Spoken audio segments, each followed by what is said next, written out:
Hello everyone and welcome to another episode of 46 Bench with Boyan. I'm the Boyan in question, and today's question comes from Craftsart. The question is, hi Boyan, where I can access iconographical canons so I know which icon is fit for veneration? How do I know which icon is fit for veneration? I have a few icons and I'm scared which are good and which are unfit or just wrong. Are icons which portray only heads of saints allowed? What can be good for veneration? Thank you for your question, and I'm the boy in question. And if you have any questions that pertain to Eastern Orthodoxy theology or practice, feel free to put them in the comments, and I will hopefully answer them from my own personal knowledge and experience. And if you were edified by these videos, feel free to donate on my crowdsourcing platforms. They're in the description, and they really help me out to keep this full-time endeavor. So, there are many questions here. However, the only one that requires, I believe, like a longer answer is where the iconographical canons are, and I will keep that one for the last. When it comes which icons are fit or unfit for veneration, honestly, here it is generally the principle of good faith. If you don't know which saint is depicted on the icon, it is generally assumed that you simply don't know who that is and you're simply good to go. We absolutely must never, and I would never call these icons, because again they're literal blasphemies, but images of like non-Christian deities.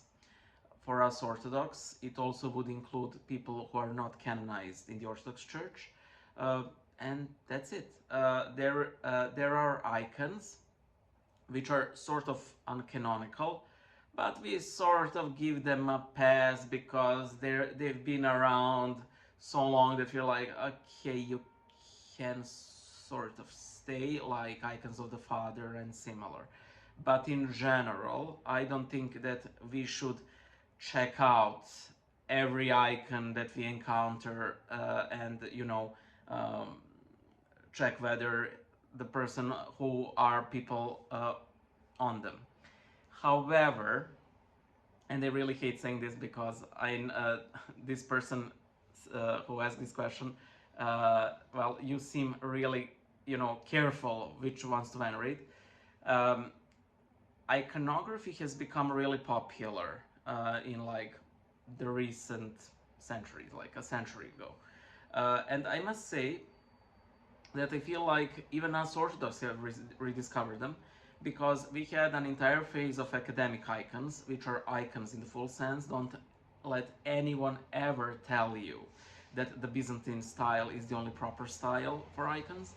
However, there has been a resurgence of interest in like traditional Orthodox iconography, with all of its good and bad sides. The good sides is that we've found ways to paint them better, and honestly, some of the modern iconographers, I mean, they're simply stunning what they can do. The bad side is that every schmuck and Joe can paint icons of whoever they want. Hitler, there's an icon of him. Rasputin, there are icons of him. Super Mario, there's probably an icon of him. And let me not even get started with AI generated icons. Now the bottom of hell is the limit, what can be put on an icon. However, generally, these are still rare. You will never find this in a church or a church shop. So my question for you is, where did you obtain these icons? I had a dedicated video on monastery icons, which is essentially some sort of syncretic Christian Hindu cult, and they bless their icons in their ceremonies. And when you go to their site, you will notice that they're not attached to any particular church, even though their name implies that they're a monastery which sells icons, but there's no actual canonical monastery to speak of. And when I say canonical, I don't even mean like uncanonical in the sense not in communion with the Orthodox Church, like, for example, an old calendarist. No, no, not that. It's like categories of bad over that, like incredibly bad. However, again, these are relatively rare. If that's like the icon of the Theotokos or of Christ or some well-known saint, they're fine. If it's a saint you don't know, double check them. But in general, um, I don't think that we should scour these canons to evaluate which ones we should venerate, at least for the time being. And when I say at least for the time being, I think that we are safe for some at least 50 years, maybe less, but you know. However, I will come to the first part of the question, which is much more interesting, where I can access iconographical canons. You know, we talk about iconography canons a lot, and we know what uncanonical icons are and so on, which leads many people completely, and they're completely justified in this, to assume that there is a big book of canons, and there's no such thing. Actually, this was a surprise to me, that there literally isn't a collection of these sort of canons. And if there is, be rest assured that this is a personal endeavor of some person who was probably very much annoyed with the lack of such a compilation, you know, and it's still not an official guide endorsed by the Orthodox Church at all. It's not like the Rudder, like the official, you know, collection of the canons or something like that, you know. And I'm not even sure that the Rudder is an official. I mean, it's definitely a collection, but is it official? I know that doesn't really matter. We we still survive without it, you know. So we would survive without it anyway. So uh, when it comes to iconographical canons, the councils have spoken on a number of them. The first one, I believe this is a council in Trullo, was that we shouldn't paint Christ as the lamb.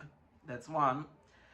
I believe that the Seventh Ecumenical Council said that an icons must have an inscription, meaning it needs to identify the persons present, or at the very least, like the event that's being portrayed. I'm actually quite annoyed at this icon of, at least how we call him, the White Angel.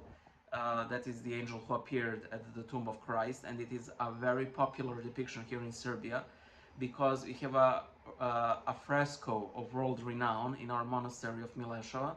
And if I believe, when they sent out this little thingamajig in space for the aliens to see, one of the images that was selected to represent humanity is the White Angel of Mileševa Monastery. And I got this icon for my graduation gift, but it has no inscription, and it was painted by probably currently the most the best, or one of the best, iconographic studios here in Serbia, Bilic Iconography. I hope to put their description, to put the link into the description for their icons. They're simply wonderful, and I don't know how they could have made this submission. It's possible that they were like painting a lot of icons and simply a simple omission was made. But because I'm sort of studying iconography in my off time, which is none, I do hope to paint one myself. And also, I just remembered that on the Proscomedia, in the chapel that I attend, I posted a video about it a couple of days ago. There is the icon of extreme humility about the Proscomedia, you know, Christ in the tomb with his hands crossed around his belly. And there are no wounds on his hands. There is a spear wound, but no wounds on his hands. And for the longest time, I really wanted to bring maroon color, some acrylic, and a brush to simply add those wounds. I find this annoying to no end, and I hope to fix it. And I should probably let the priest beforehand, because there is some chance that he will be like, did these ones appear out of their own? And yeah, no, they wouldn't have been. The thing is, there is this sort of collective consciousness, or I don't know how to call it a high mind, but close enough, which sort of lets us know which what are iconographic canons. And for the absolute majority part of everything, we simply copy what's been handed down.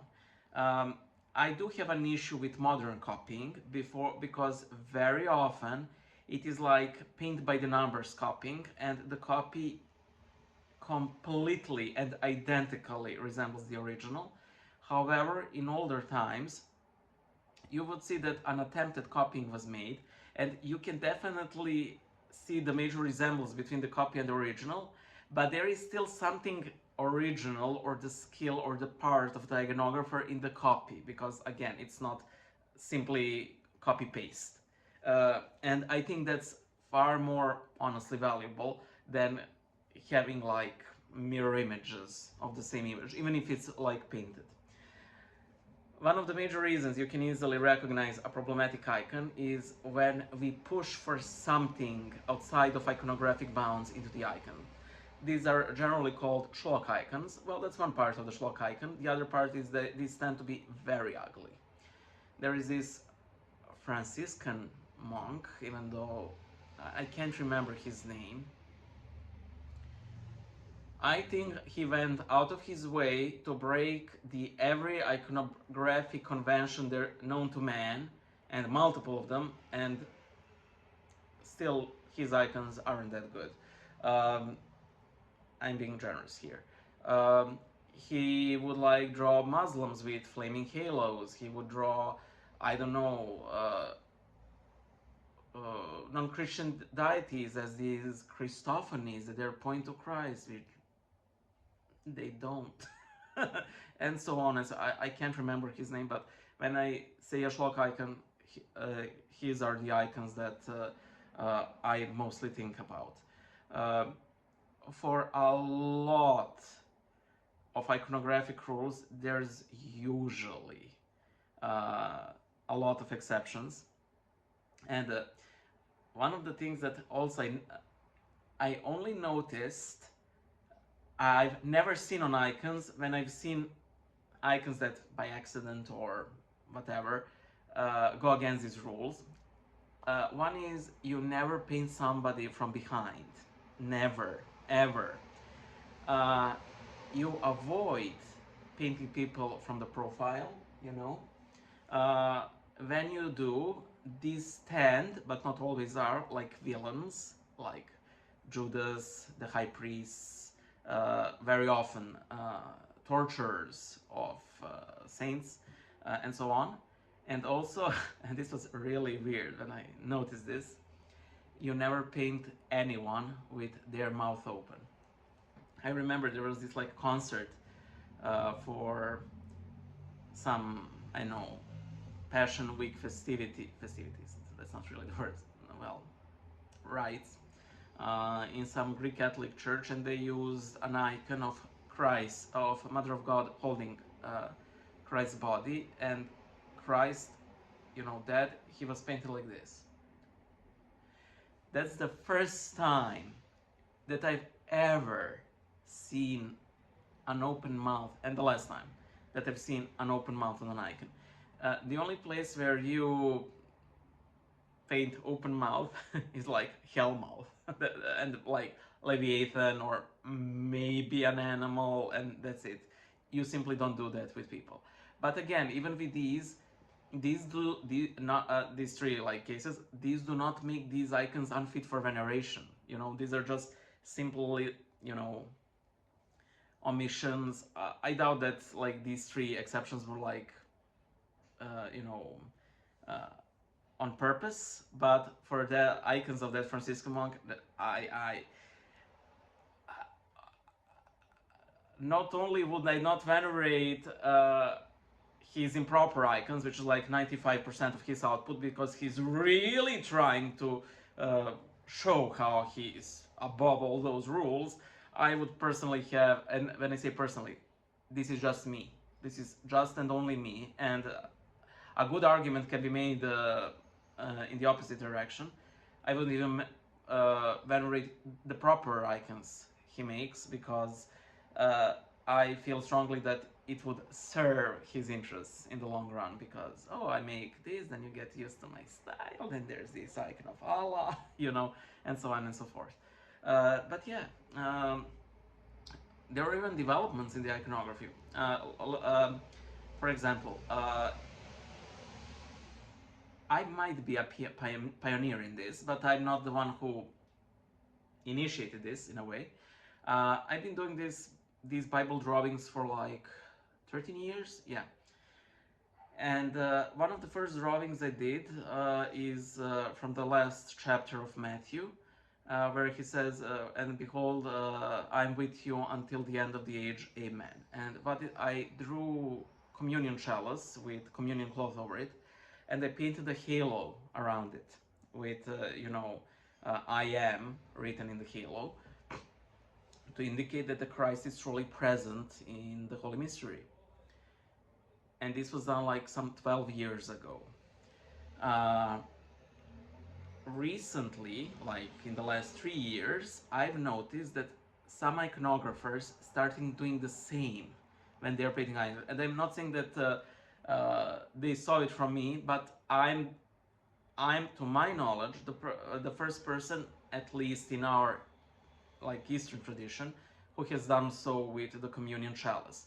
Because I personally always found it weird that, especially like on the icons of, for example, Saint Zosimus and Mary of Egypt and Saint John of Kronstadt, they hold the chalice, and with Saint John of Kronstadt, he's always wearing these like Baroque robes, and you don't really notice it. But especially with Saints Mary of Egypt and Zosimus, the chalice is always in the center of the composition, but it's just something. It might as well be in, a cup of water, because there's nothing indicating that it's anything special. Occasionally there might have been a light ray that fell on the chalice. Also, what I've seen, like light rays like drawn over it, and again, from what I can recall, these light rays, that depiction was again very recent. And also what I've seen, and again this is very new, like the blessing hand of Christ, sorry, like this, but it's in a halo with a cross on it, and I am. Again, very new, and I honestly don't think any of these go against any of our like tradition. They sort of emphasize it, I would even say. So there can be developments there, but they're still in line of what was handed down. And even with the like halo and the chalice, this really isn't something I would insist on, or again, because I'm very aware of its novelty and that it might be something new. Again, not unfit for veneration. If such an icon was made, what I made were drawings, so nothing. Though I did plan to paint an icon of like the chalice with a halo, but we'll see. You know. That's it, and I hope to see you guys on the next video. Sorry for the longer video. Bye.